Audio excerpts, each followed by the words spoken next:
Delhi airport पर बुधवार को एक बड़ा हादसा टल गया। यहाँ एक ही समय पर दो अलग अलग विमानों को लैंडिंग और टेक ऑफ की इजाजत दे दी गई। हालांकि हादसा होने से पहले ही एक विमान को रोक लिया गया और हादसा टल गया। दरअसल बुधवार सुबह दिल्ली एयरपोर्ट के हाल ही में उद्घाटन किए गए रनवे पर पश्चिम बंगाल के बागडोरा जा रही फ्लाइट संख्या UK 725 को टेक ऑफ करने की इजाजत दे दी गई।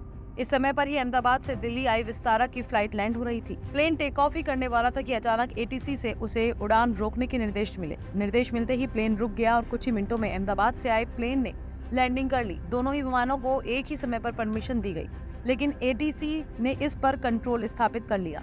टेक ऑफ रोकने के बाद दिल्ली बागडोरा जाने वाले फ्लाइट को तुरंत रनवे से हटाकर पार्किंग में ले जाया गया। स्टैंडर्ड ऑपरेटिंग प्रोसीजर के मुताबिक टेक ऑफ और लैंडिंग की प्रक्रिया के दौरान किसी भी दूसरी फ्लाइट की आवाजाही की अनुमति नहीं होती। सूत्रों ने बताया कि बागडोगरा जाने वाले विमान के फ्लाइट ने कहा कि ATC से निर्देश मिलने के कारण फ्लाइट उड़ान नहीं भरेगी, तो यात्री थोड़ा आशंकित हो गए।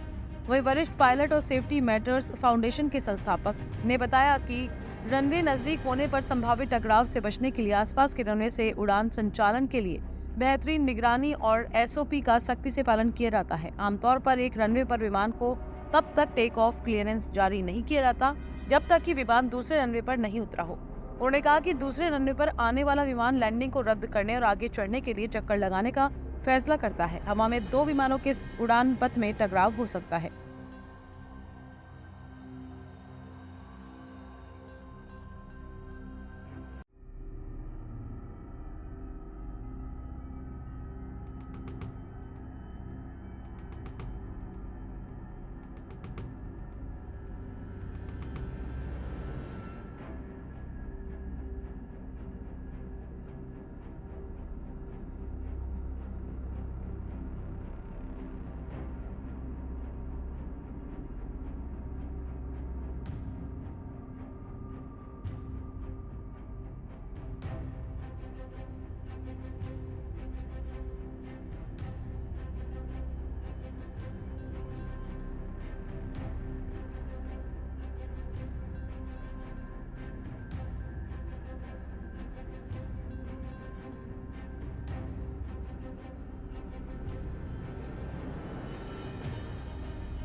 ब्यूरो रिपोर्ट, वीरे टीवी भारत।